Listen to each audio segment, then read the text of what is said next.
Alors, qu'est-ce que nous faisons au niveau de IRC? Il faut comprendre qu'est-ce qui motive une organisation comme International Rescue Committee à travailler sur les questions de leadership féminin. Et ça, il y a d'abord, et je pense que c'est commun à toutes les organisations qui sont ici, la question de la valeur de l'égalité de genre. Si vous envoyez sur le terrain des équipes qui sont peut-être des femmes et que vous intervenez, je ne sais pas, au Niger, et que ces personnes ne parlent pas Haoussa, c'est pas évident. Donc, la connexion qu'il y a entre les personnes qui donnent les services et les personnes qui reçoivent les services est très importante pour assurer l'efficacité des stratégies. Et comme on sait que la majorité des personnes impactées par les crises sont des femmes, donc raison pour lesquelles c'est même important pour l'efficacité de notre travail d'avoir des femmes en position de leadership. Alors, quand on parle de stratégie, je veux regrouper en 3 catégories. Et je pense que ces 3 catégories aussi ont été abordées dans les recommandations. La première chose, il faut comprendre d'où vous partez.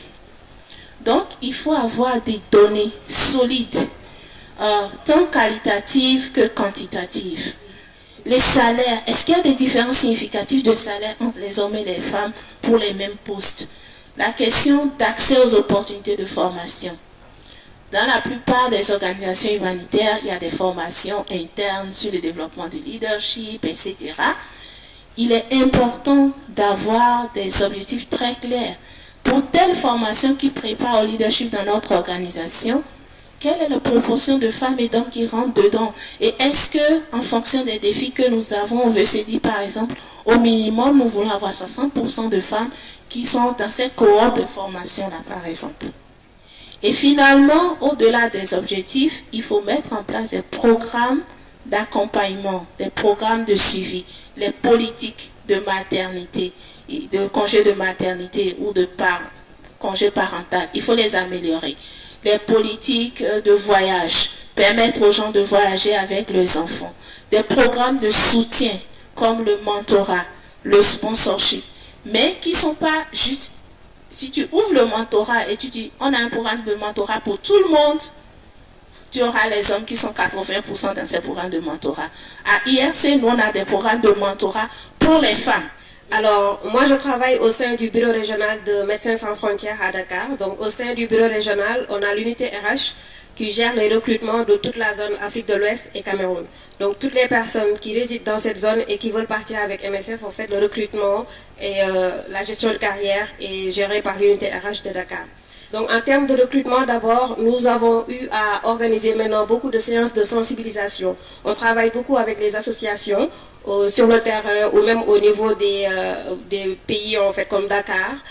On travaille aussi beaucoup avec les écoles comme Bioforce par exemple. On a fait une séance d'information avec l'Association nationale des sages-femmes au Sénégal, au niveau de l'Institut Bioforce. Et l'idée en fait c'est d'attirer les femmes. C'est d'attirer les femmes leaders, de leur expliquer le processus de recrutement au sein de l'organisation, comment on travaille sur le terrain avec MSF. Voilà, leur expliquer en fait que voilà, c'est une organisation, on peut être sur le terrain et s'épanouir. On peut travailler tout en étant épanoui voilà, sur le terrain. Et en plus de cela, nous avons maintenant des quotas de recrutement. Si on doit recruter 100 personnes pour MSF France, les 50 doivent être des femmes. Donc, sur certaines positions, on nous demande carrément de recruter des femmes. On a également mis en place en fait le système de coaching et mentoring comme expliqué par Sika, mais c'est beaucoup plus ciblé femmes. Et on a même un système de marrainage aussi. Par exemple, tu veux partir en première mission avec MSF, tu as la possibilité d'échanger avec une femme qui travaille au sein de l'organisation depuis près de 10 ans, 15 ans.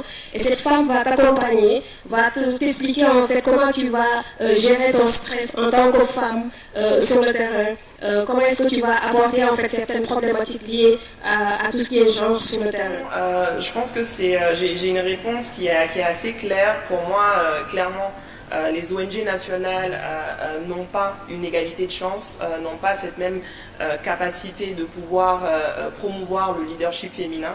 Mais la question du leadership des femmes, ou des organisations dirigées par les femmes, reste très largement en marge. On en a déjà parlé un peu. Et sur ça, ce que je peux dire, c'est aussi que nous, par exemple, au niveau d'ICVA, on lance souvent chaque année des enquêtes de besoins à travers les forums d'ONG nationaux, ONG internationaux avec lesquels nous travaillons dans la région Afrique de l'Ouest et centrale. Et la question du genre n'est jamais revenue. Ce n'est pas la priorité lorsqu'on va parler de localisation.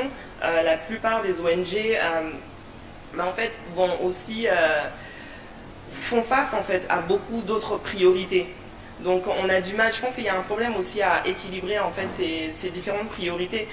Une organisation qui manque de ressources pour renforcer sa gouvernance, qui n'a pas de comptable ou qui n'a pas de coordinateur, son réflexe ne sera pas de parler de leadership féminin.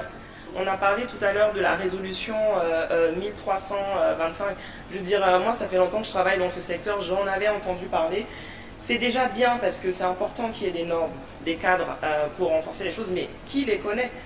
Sincèrement, dans la région Afrique de l'Ouest, tu vas au Mali, très peu d'organisations féminines ou même tout simplement des organisations sont au courant de ces résolutions-là. Donc je pense qu'il faut aussi des solutions plus pratiques pour renforcer aussi, si on veut vraiment en tout cas avancer sur la solution, sur cette question, il faut des approches plus pratiques.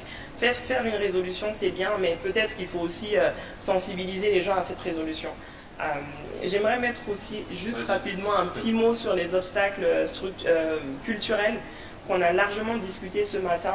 Je pense qu'effectivement les normes patriarcales, les stéréotypes de genre aujourd'hui sont vraiment, je ne sais pas comment dire, je trouve que c'est très grave parce que ce sont des obstacles qui sont immatériels en fait, qui sont intangibles, mais qui finalement sont devenus des normes et qui se sont intégrées dans nos façons de fonctionner. C'est une discrimination qui est vraiment intégrée dans notre système et donc il faut aussi répondre par des réponses aussi normatives et politiques.